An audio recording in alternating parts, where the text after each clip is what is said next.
Anna thought about the beautiful old days when she had lived happily with her parents. She had always been pampered.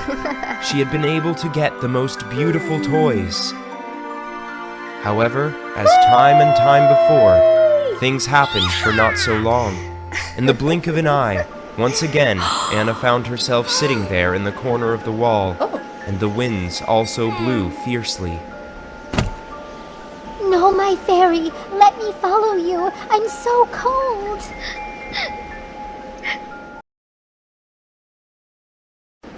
Once upon a time, in a beautiful house, there lived a cute girl.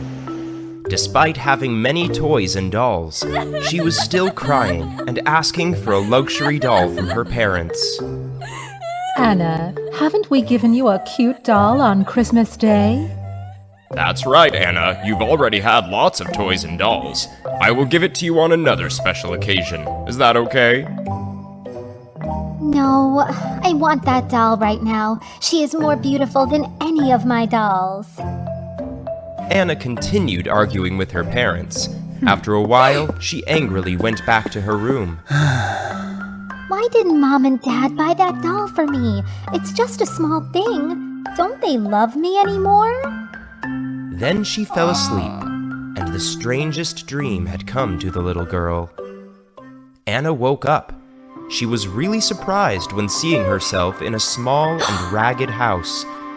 There was only some stuff and logs on the old shelf which had been used to display dolls. Anna's mother was bedridden. She laid on an old bed. She could do nothing but slowly open her eyes to look at Anna and her husband. Anna, your mother is now seriously ill, and I'm really exhausted after a long working month to make the money to cure your mom. Just take this basket and sell them out there. We need the money to buy medicine for your mother. It was a cold and snowy evening, the last evening of the year. In this cold and darkness, there went along the street a poor little girl, and with naked feet, holding a basket of matches to sell everywhere.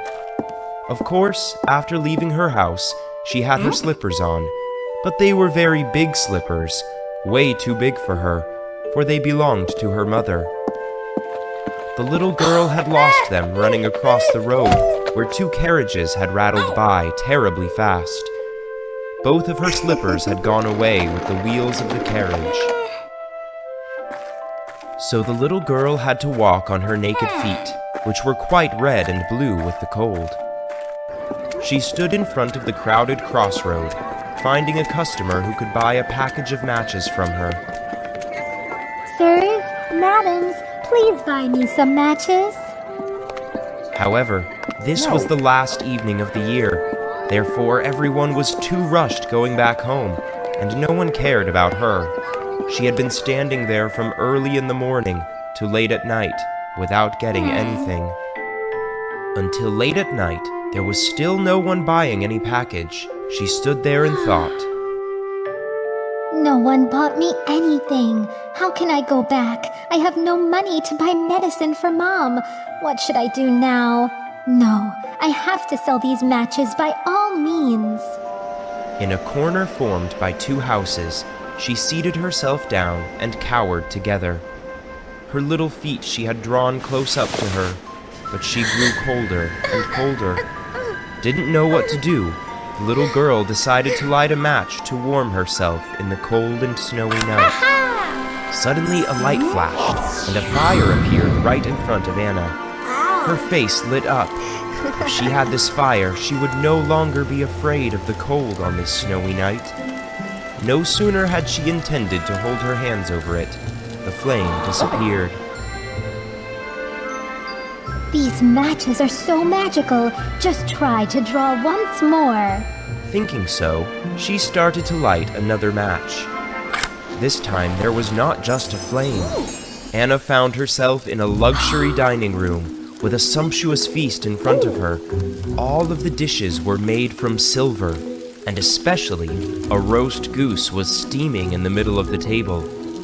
She tried to reach the goose, but like before, when she was about to reach it, everything disappeared again.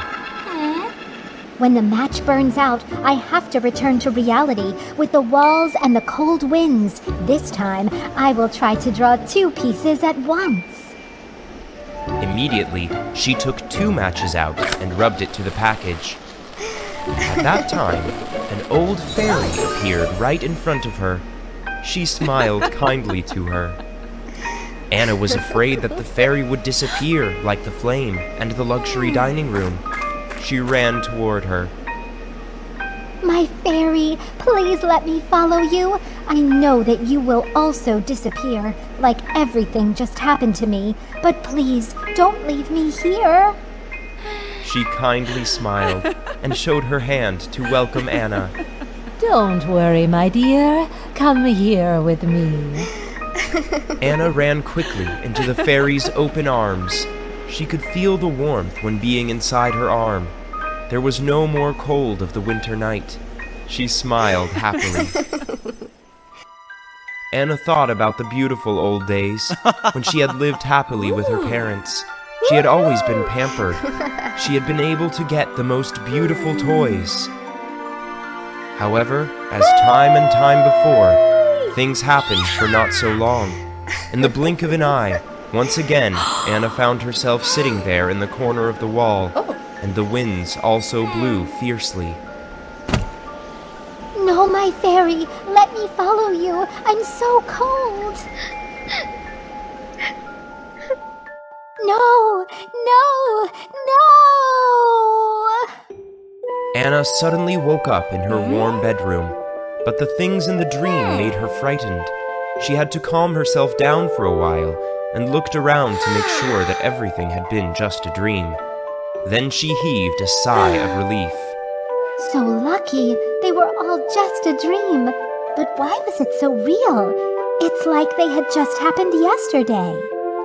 Suddenly, she realized that she had been too happy when having a prosperous life. Yet the day before, she had still been angry with her parents for not getting the doll she wanted. Anna went back to the living room. She hugged her parents and made an apology. Mom, Dad, I'm sorry for being too stubborn. I promise you from now on, I will change. Her parents were so surprised, but they still felt happy because their daughter had been mature and more understanding. From that day, Anna had been so obedient that she always helped her parents. They lived happily together forever after.